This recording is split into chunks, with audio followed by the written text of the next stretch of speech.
Gun violence continued to impact Milwaukee's youth over the weekend.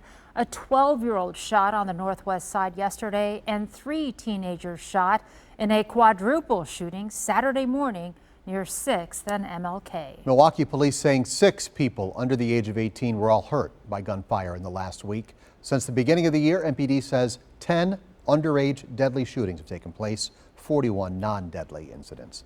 Our Lighthouse team is focused on shining the light on important issues and highlighting solutions. Our Lighthouse reporter Ryan Jenkins joins us now with a 360 look at who in the community is working to interrupt this trend of youth violence in our city.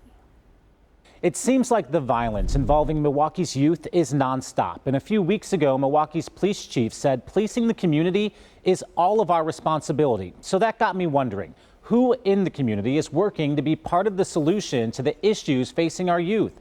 So we're going 360, talking with a Southside pastor, a summer camp organizer, a neighborhood organizer, and a teenager who are all working to interrupt youth violence. 16 and 17-year-olds want to just do what they think looks cool, when in reality it's not. 17-year-old Crucita Galvin Jenkins met with me to talk about the violence involving Milwaukee's young people.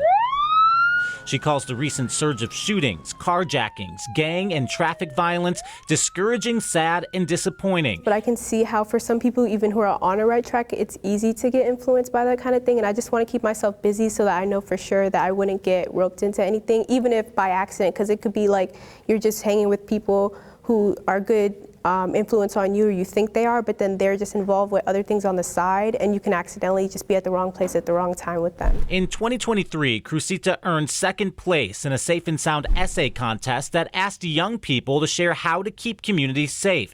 Her essay emphasized the importance of safe and close-knit communities and also touched on the stigma associated with police. There's like this whole narrative that's been going around about all police being bad, and even if police try to do events, it kind of lands like it doesn't go over well because more people have this just the implicit bias that all police are bad and that all police are out to get everybody. She believes that breaking the cycle of youth violence has to all start with our community's youngest children. You got to start while they're young so they understand from a young age right from wrong. 30. Over at Humboldt Park, I was able to experience ways Milwaukee police officers are making those connections. Trinica Walker runs the Safe Zone Summer Camp and is the founder of Stop the Violence 53206. Both her son and grandson were killed in separate shootings. The kids need everybody, all hands on deck. Boots on the ground for everyone. She invites community leaders, ministers, and yes, these police officers to come and play with the kids, a chance to lessen the stigma Crucita mentioned. Sometimes our children are afraid of officers. And you know, we gotta come from shy from that. Officers, not all officers are bad. Working with Safe and Sound, I see all of the positive change that's happening, and it's I feel like it's not always amplified because, you know, the negative things are usually take center stage. Tyler Odenneal is a neighborhood organizer with Safe and Sound. He says he works as an intercessor between youth and law enforcement, working to unite folks against crime and violence. He says when officers and others show up and treat young kids with respect, it can change the outcomes for our community. It's important to be aware of how you address young folks, how you speak to them, you know, and I think that if you come in with a level of respect and you come in with a level of just treating them in a way that you would desire to be treated, then you can sort of develop a rapport, and from there things will, you know, work out better. One man who knows all about building those key relationships is a violence interrupter on the south side of the city. Just me getting in trouble, you know, me being arrested at times, really not respecting authority, you know, just wanting to do my thing, and it just brought me into a lifestyle where when you don't have accountability, life's gonna go wrong all around.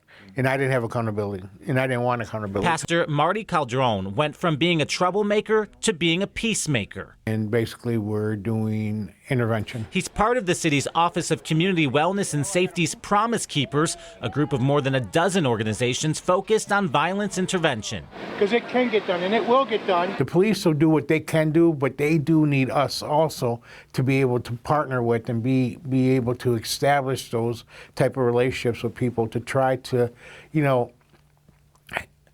how do I want to say, try to help them maybe see things differently and try to change the mindsets of what they have. When you talk about relationship building, I mean, what are some of the important aspects? I have to imagine like building trust, for example, would be part of being able to interrupt violence. What are you doing when you're building these relationships? It's good that you asked that question because that's a very good question.